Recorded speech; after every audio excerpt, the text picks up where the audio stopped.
Hi guys, welcome to my channel.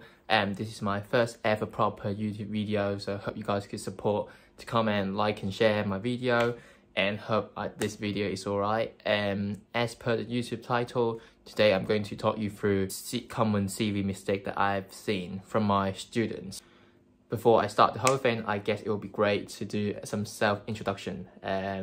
Obviously this is my channel, and basically I'm a commercial graduate of a energy supplier here in the UK, one of the big 6 energy supplier. So commercial grad scheme is like a scheme that for graduates who just freshly grad from the university and they want to get some commercial experience or proper work experience, and here's the scheme for them. It's really competitive because it's a really great scheme in the sense that you could have different rotation to have some work experience from different part of the business, and then at the end of the scheme you will have a really sort of 360 degree of skills and so on. So basically it's a really great scheme, and for my company we've got nearly 4,000 applicants for that scheme, and they only take 16 of us at the end of the whole application. So which means it's a really competitive schemes, and I feel like I can share some of my experience with you guys of what I've been through, and I wish I could help. So first of all, I'm going to tell you how important to get a CV right.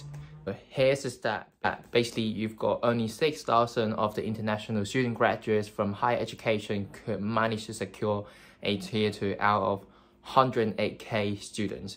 So if you do the math, you could tell it's only 5% of you guys could secure a role here in the UK. So the competition is real. Even though now you've got the post-study work visa that launched by Boris Johnson from 2020, where new students from 2020, they could get a post-study work visa, which allowed them to work in the UK after graduation for 2 years, I guess. So, but still, the competition is really big and it's really competitive. So you have to get your CV right, as CV is your first ever step to your application, and if you don't get it right, you can't even progress to the next step. That's really important.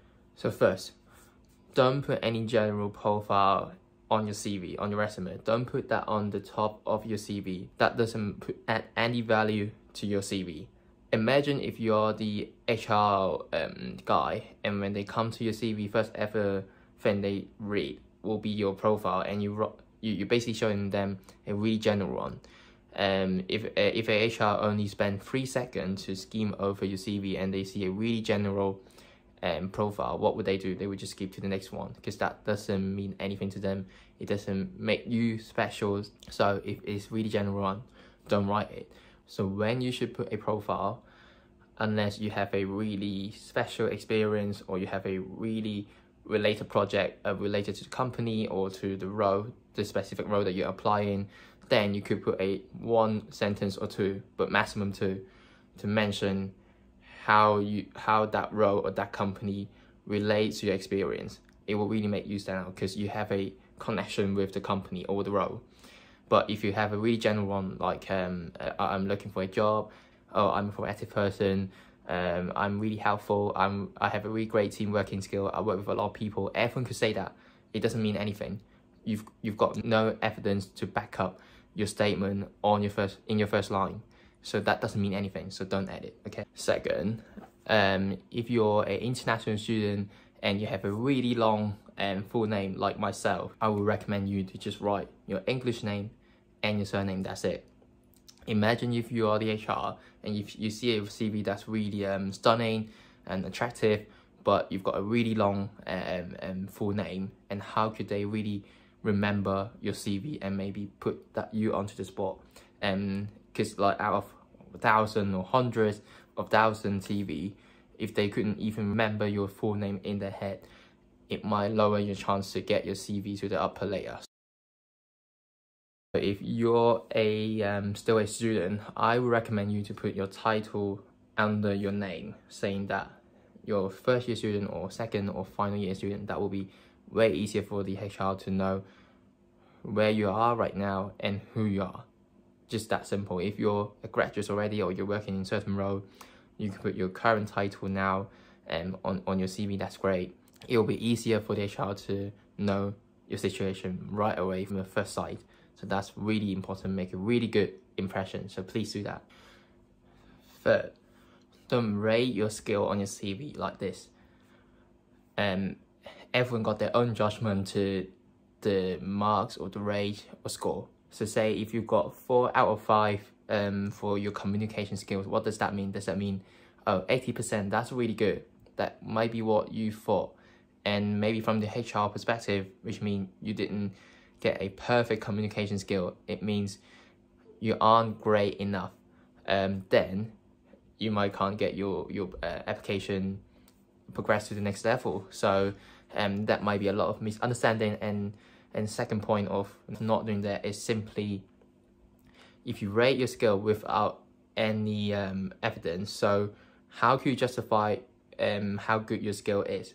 What have you done with the skills? How your skills make a difference to the business or your experience before? Nothing. So that doesn't mean anything. So I would not recommend you to put a section of just your soft skills. That doesn't mean anything to the HR, and it doesn't evidence your skills at all. So no, this is what I learned from my university career zone. So take that with you.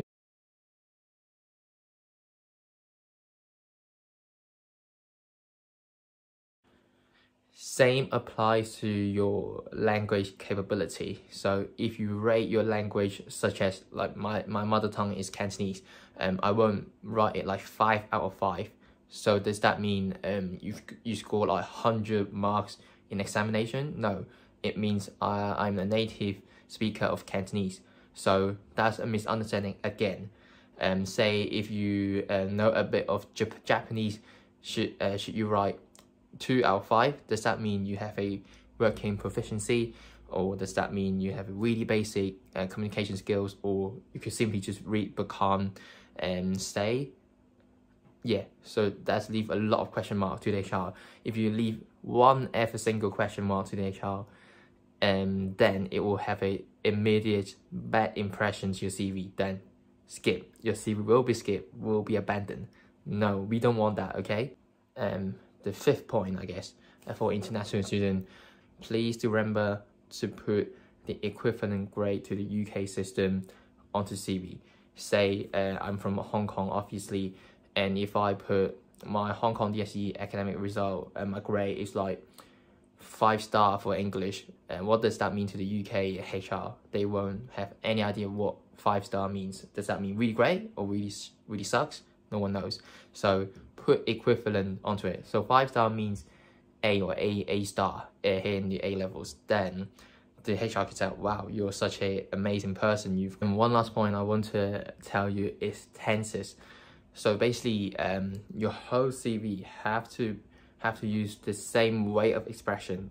You have to have the same star, same tenses, unless you're talking about different stuff, like you're talking about present things, or you're talking about some future stuff. Obviously you have to change your tense, but if you're mentioning everything from the past, you either use past tense, or you could use like a noun phrase term, like keep putting ing for every single bullet point. But you can't mix it like this, like sometimes ed, sometimes ing. No, we don't want to see that, okay? So so this is my final advice, and I wish you get your CV right, and I wish all the best for your CV writing and your job application here in the UK. Thank you for watching, and please follow on Instagram, and please subscribe my YouTube channel, and